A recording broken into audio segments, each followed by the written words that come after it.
Siamo soddisfatti e felici di partecipare ad Arredamont con un villaggio interamente confartigianato, con 9 espositori, quindi 9 aziende nostre del Veneto presenti, del sistema casa naturalmente, uno stand di 500 metri quadri.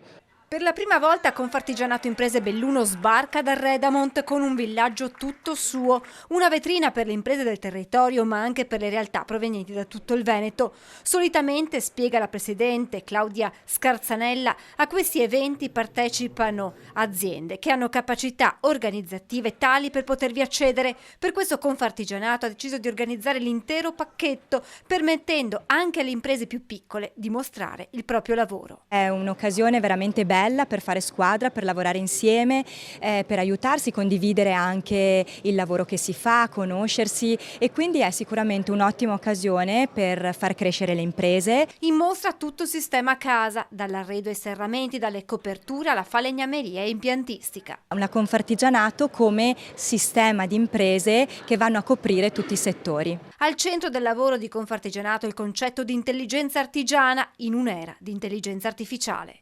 L'artigiano ha bisogno dell'intelligenza artificiale, ma la sua creatività non è sostituibile. Quindi manteniamo quella intelligenza artigiana e lavoriamo su quella per il futuro.